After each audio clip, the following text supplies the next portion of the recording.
Bu Hudaýyň ogly İsa Mesih haktaki hoş habaryň başlangyjydyr.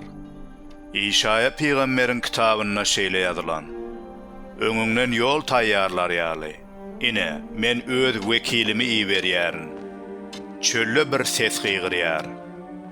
Rebbe ýol taýynlan. Onuň ýoldalaryny düzleň diýär. Şunlukda Yahya peýda bolup çölle adamlary suwa çümdirýärdi. Ol adamlara günäleriniň bagyşlanmagy üçin towba edip suwa çümdirilmeklerini wagt edýärdi.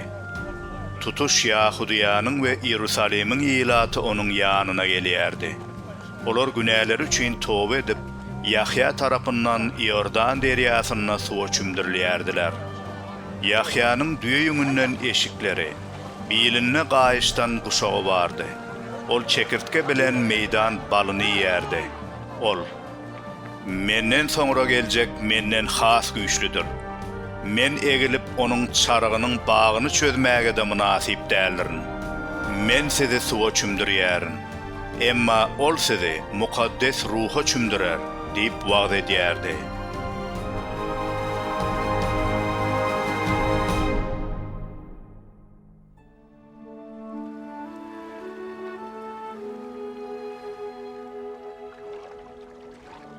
Şol günlerde İsa Jeliläniň Nasara şäherinden Yahyanyň ýanyna geldi. Yahya onu Ýordan derýasyna çümdirdi.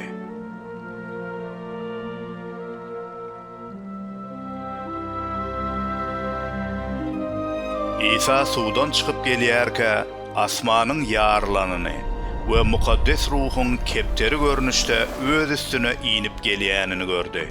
Şol wagt gökden: Sen meniň sewer oglumsyň. Men senden köp razydyrin diýen owaz geldi.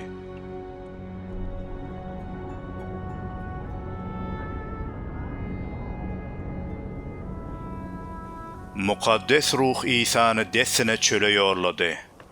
İsa çölle 40 gün bolup şeytan tarapyndan synaga salyndy.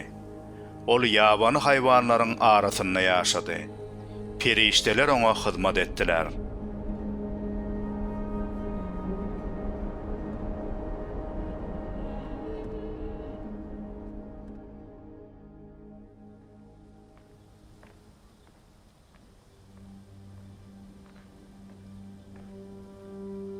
Yahya tutsak edilenden sonra İsa Jelile gelip Hudaýyň hoş habaryny wagt etdi.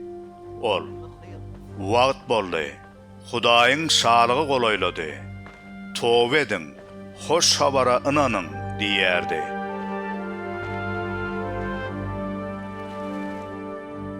İsa Jelile kölüniň kenaryndan geçip barýarka, köle tor taşlap duran Simon bilen onuň dogany Andreýsy gördü. Olar balykçydylar.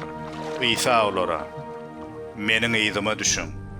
Men sizi insan tutýan balykçylar edeň diýdi. Olar hem şol wagtyň özüne torlaryny taşlap onuň ýzyna düşdiler. Biraz ýörenlerinden soň İsa Zebedeýiň ogullary Ýakup bilen Ýohannany gördü. Olar gaýyň içinde torlaryny bejerip otyrdylar. İsa olary gören badyna çağırdy. Olar hem kakalary Zebedeý bilen günlükçüleri gaýykda galdyryp İsa'nyň ýzyna düşdiler. Olar Kapernauma geldiler. Sabat günü İsa sinagoga barıp öwretmäge başlady. Onuň taglimatyna hayran galdylar. Sebäbi İsa adamlara Tewrat mugallimleri ýaly dälle, erk ýaly bir ýaly öwredýärdi. Şol wagt olaryň sinagogasyna arwahjyn eýlen bir adam bardy. Ol: Ey Nasaraly İsa, biziň bilen näme işiň bar? Bizi ýok etmäge geldiňmi? Men senin kimdigini bilýärin. Sen Hudaýyň mukaddesisin diýip gygyrdy. İsa arwahjyna käýäp: Sen bol, bu adamdan çyk diýip buyruk berdi. Arwahjyn hem ol adamy sandyratdy da bagyryp ondan çykdy. Hemmeler hayran galyp biri-birlerine: Bu näme bollugy? Bu bir täze taglimat. Ol arwahjynlara erk ýetir bilen buyruk berýär. Olar da ona tabin bolýarlar diýişdiler. Şeýlelikde İsa hakyndaky habar şo bada Jeliläniň ähli etrawyna ýaýrady. Olar sinagogadan çykyp Simon we Andreýasyň öýüne gitdiler. Ýakup bilen Yohanna hem olar bilenni. Simonyň gaýnanesini gyzyrma tutup ýatandygyny İsa habar berdiler. Şonda İsa Hassanyň ýanyna bardy da, onu elinden tutup galdyrdy. Aýalyň gyzyrmasy şo bada aýryldy we ol mihmanlara hyzmat etmäge başlady.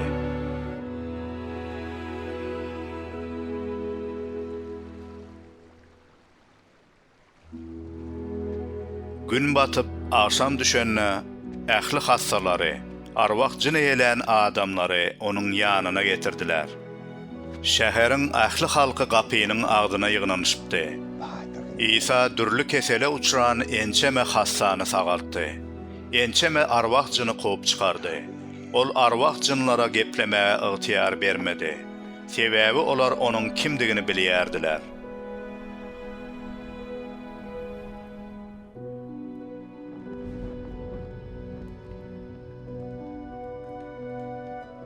Ir seher bilen heniz daň atmanka İsa turup daşary çykdy. Bir çola yere varıp Hudaýa doga etdi.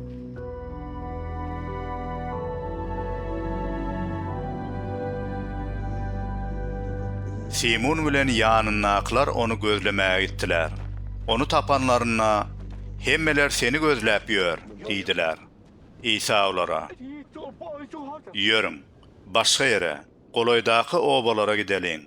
Men ol ýerlerde de wagt etjek. Hut şonuň üçin hem geldim" diýdi. Şeýlelikde İsa olaryň sinagogalaryna wagt edip, arwah jynlary koyup çykaryp, tutuş Jeliläniň içine aýlandy.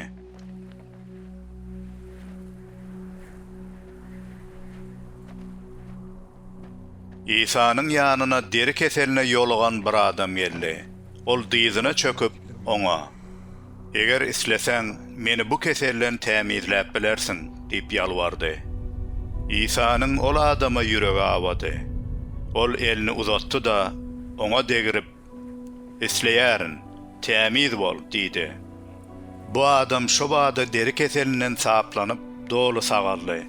İsa onu uğradanna oňa "Äge bol, muny hiç kime aýtmagyn. Ýöne gitde, ruhana görün we deri keselinden saplanandygyny hemmelere suwd eder ýaly Musanyň buýran sadakasyny ber" diýip berk tawşyrdy. Emma ol adam gidip bolan zatlary ýetişi bildigine gürrüň bermäge we ýaýratmaga başlady. Şonuň üçin İsa enne hiç bir şähere arkaýyn girip bilmän olardan daşda, çola ýerlerde bolýardy. Emma hemme ýerden onuň ýanyna adamlar gelýärdiler.